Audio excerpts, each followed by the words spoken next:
Hello everyone, welcome back to my another SSC vlog. तो दिन की शुरुआत टू डू लिस्ट से होती है। जब टास्क लिखे होते हैं तो फोकस ऑटोमेटिकली आ जाता है। रीजनिंग मेरी प्रिपरेशन का बेस है। ये सिर्फ क्वेश्चन सॉल्व करना नहीं बल्कि सही तरीके से सोचना सिखाता है। हर क्वेश्चन मुझे ये समझ देता है कि प्रॉब्लम को जल्दी नहीं, सही अप्रोच के साथ सॉल्व करना चाहिए। शुरू में टाइम लगता है, कभी आंसर गलत भी होते हैं, लेकिन वही मिस्टेक्स मेरी लर्निंग का हिस्सा हैं। मैं स्पीड से पहले एक्यूरेसी पर फोकस करती हूँ, क्योंकि जब बेसिक्स क्लियर होते हैं तो स्पीड अपने आप इम्प्रूव हो ही जाती है। रोज़ थोड़ी सी प्रैक्टिस मुझे एग्ज़ाम के एक स्टेप और करीब ले जाती है।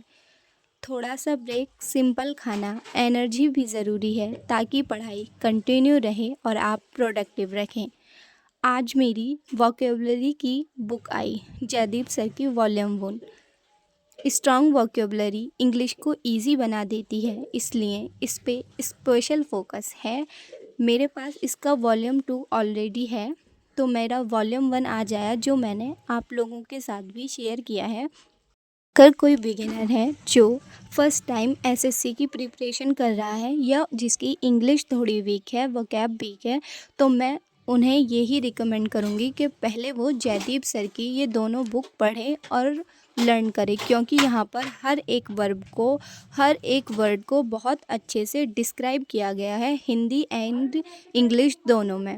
लेक्चर लेते वक्त मैं सिर्फ वर्ड्स नहीं लिखती, उनके मीनिंग और यूसेज को समझने की कोशिश करती हूँ। वोकैबुलरी याद रखने का बेस्ट तरीका डेली रिवीजन ही है। स्ट्रॉन्ग वोकैबुलरी इंग्लिश को इजी बना देती है, इसलिए मैं वोकैबुलरी को डेली रूटीन का हिस्सा बना लेती हूँ। मैथ्स के लेक्चर में कंसिस्टेंसी सबसे इम्पॉर्टेंट है। रोज़ थोड़ा थोड़ा पढ़ना लॉन्ग रन में इम्प्रूवमेंट लाता है। इसके साथ लेक्चर लेने के बाद मैं हमेशा ये कोशिश करती हूँ, चाहे 30 मिनट्स, 40 मिनट्स या 1 आवर, मैं इसका रिवीज़न भी कर लूँ, क्योंकि लेक्चर लेने के बाद क्वेश्चन हमेशा रिवाइज़ करने चाहिए। पिछली वोकैबुलरी का रिवीजन मुझे वर्ड्स को स्ट्रॉन्ग बनाने में हेल्प करता है, क्योंकि जो रिवाइज नहीं होता वो धीरे धीरे भूल जाता है। वोकैबुलरी एक दिन में स्ट्रॉन्ग नहीं होती, इसके लिए डेली रिवीजन और पेशेंस चाहिए। नए वर्ड्स याद करना और पिछले वर्ड्स रिवाइज करना, ये दोनों मिलकर मेरी इंग्लिश को और स्ट्रॉन्ग बना रहे हैं। छोटा सा रिफ्रेशमेंट ब्रेक, फिर वापस फोकस के साथ अपनी स्टडी कंटिन्यू करना।